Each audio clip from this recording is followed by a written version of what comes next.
Hey guys, welcome to, I guess, the second video of this whole zombies guide thing I'm trying to do. But anyways, I just wanted to make a video kind of addressing this, new zombie train spot that I found. And I'm sure other people have already made videos about this, but I'm too lazy to go look for them. And, since I'm late to the party, I'm very positive someone else has already figured this out. But maybe they haven't figured out the, backup plans to this whole zombies train route that I'm going to try and explain in this video. But, ever since I found this earlier today, it's just been, it's worked wonders for me. And that's why I'm hoping, it's going to help you guys out too.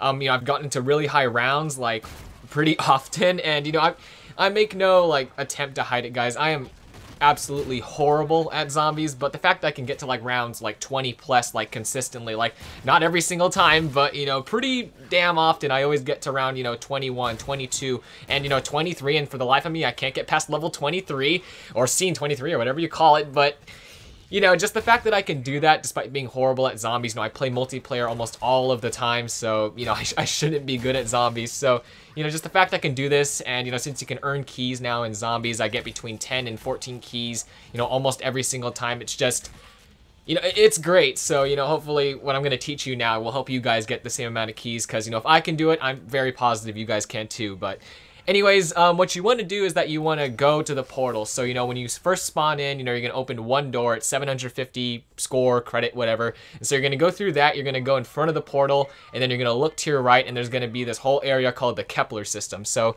you're going to open that door, and, odds are you've already been over here. You probably explored the whole thing, because one of the switches to turn on one of the 4 generators is here. So, you have to go here, you turn left, you go up the staircase on your left, and then right at the top of the staircase is the first, or, one of the 4 switches you have to flip. But anyways, what you want to do is that, you're going to see, you're going to go up the path, you're going to see this alien guy, you're going to see what I guess are restrooms on your left, and then on your right, you're going to have the dinosaur head-free trap thing. I gotta give it a name sometime this year. But yeah, so you're going to see all of that, and what you're going to do is that what you're going to do is extremely simple. This is the place. This is what you're gonna do. This is the place where all the magic happens. And honestly, this is probably the most open spot in the entire map. Infinity Ward did a really good job of making sure that it was gonna be really tough to train, because the zombies spawn erratically. They spawn all around you. They spawn in the ground. They jump out of bushes. They even spawn in the pathway that you just came from to get here. So it's really crazy. And hopefully the 2 backup plans I give kind of help deal with that. But what you're going to do is that you're just going to go around the outskirts of this area in a counterclockwise motion, and you're just going to make sure that you're stay mobile. Stay mobile. That is the most important part of this. You can't there can't be many times where you're not sprinting, and the only time where you shouldn't be sprinting is when you're shooting. So you want to make sure that you're running as much as possible, just dodging, dodging and weaving all the zombies. You got to make sure you don't get hit as little as possible. And by the way, I recommend you get is it Juggernaut or is it Tough Enough or whatever it is? I recommend you get that for this, because it's gonna get crazy. So as soon as you get your necessary perks and all that stuff, just keep running through. As you can see from the footage, I'm dodging the zombies as by a hair,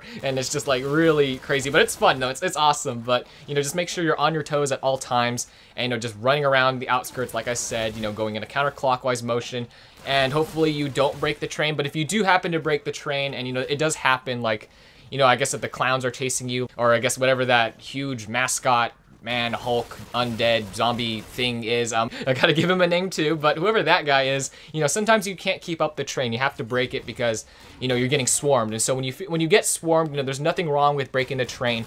And, depending on where you are at, I recommend that you do one of these 2 things. So if you're closer to the dinosaur head, then just run right through it. If you don't know what the dinosaur trap head thing, / give it a name later, whatever that thing is, it's free. You step on it and then you hear it ticking, and then as soon as it hits 1 or 0, whatever, counts down from 5, the head smashes down and kills anything there. Or unless it's the giant mascot zombie guy, he'll hold it up, but what he does when he holds it up is that it stops him from moving. So whatever happens, whoever gets crushed or not crushed by it, it gives you a couple seconds to get some distance between you and the horde of zombies. And if you've been training, then that means the zombies are all grouped together. So regardless, you should have a decent amount of time to, run the opposite direction. And what you want to do is that you want to keep running all the way around until you get back to the top of the pathway where you were training. So you want to just get back there, and if you can, then, I would recommend you try and train them again. Sometimes that's not possible. Like I said, the giant mascot Also slash name him later. He's really annoying. He shoots like the Superman laser beams. He throws stuff at you, so sometimes you can't keep up the train. So, you know, if you can't keep it up and you still feel like you're gonna die, then I recommend you just keep going around and around and around the Kepler system. Just keep it up until, you know, the round's over, until you feel comfortable, you know, getting back into the train. But the second one you want to do is if you're closer to the pathway. And because, you know, it happens randomly. You know, the zombie spawn, you know, is just random. It's erratic. It's crazy. So sometimes you're going to be closer to the pathway or the restrooms, you know, when you start getting overrun. So you want to go down the pathway and you want to go to the other side of the portal, you know, the left side.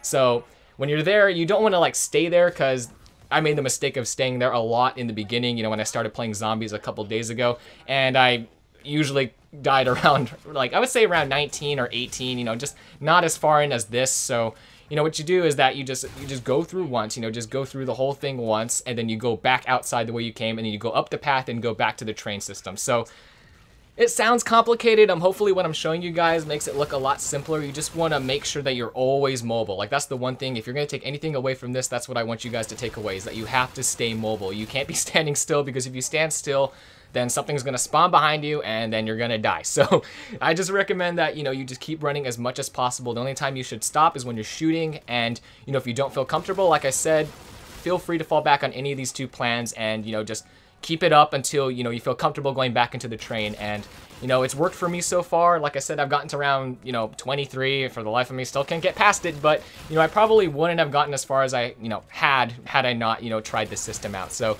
anyways, guys, I hope that helped you out, you know, even a little bit. I'll try and figure out some other systems. Maybe there's a better system out there for training zombies. I just haven't figured it out, because, you know, I'm not the greatest at this whole zombies thing. But anyways, I do hope it helped you guys out, like I said. Let me know down below if you want to see any more, I guess, guides like this. And, you know, I'll try my best to figure something else out. If you have any recommendations, I would love to hear it, because I'm still kind of, you know, new to this whole zombies thing. But anyways, guys, thanks again so much for sticking around for this video. And like always, have an awesome day. I will see you guys in the next one.